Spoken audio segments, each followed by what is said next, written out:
വളരെ budget friendly റേഞ്ചിൽ നമുക്ക് ഡ്രേപ്പ് ചെയ്യാവുന്ന വർക്ക് വെയർ സാരീസ് ആണ് ഇന്നത്തെ വീഡിയോയിൽ വരുന്നത്. സോഫ്റ്റ് സെമി സിൽക്ക് തന്നെ സാരിയുടെ ഫാബ്രിക്. എല്ലാ സാരീസും നമുക്ക് ഹാൻഡ് വാഷ് ചെയ്ത് യൂസ് ചെയ്യാവുന്ന കളക്ഷൻസ് ആണ്. ബ്ലാക്കിൽ ബേജ് ആൻഡ് ബ്ലാക്ക് കോമ്പിനേഷനിലായിരിക്കും ഡിസൈൻസ് വരുന്നത്. ഒരു ഫിഗർ മോട്ടീവ്സിലായിരിക്കും സാരിയിൽ ആ ഒരു ഡിസൈൻസ് വരുന്നത് കേട്ടോ.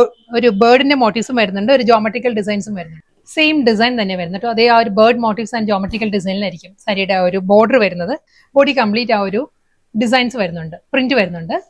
കളർ പറയുകയാണെങ്കിൽ നല്ലൊരു ബോട്ടിൽ ഗ്രീൻ ആണ് സാരിയുടെ ഷെയ്ഡ്. ബോട്ടിൽ ഗ്രീൻ വിത്ത് ബേജ് ആണ് കോമ്പിനേഷൻ.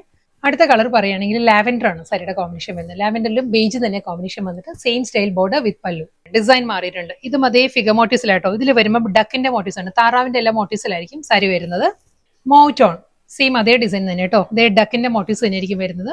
സെയിം പാറ്റേൺ ബോർഡർ വിത്ത് പല്ലു. സെയിം അതേ ബേജിൽ തന്നെ ആയിരിക്കും കോമ്പിനേഷൻ വരുന്നത്. സെയിം സ്റ്റൈൽ ബോർഡർ വിത്ത് പല്ലു.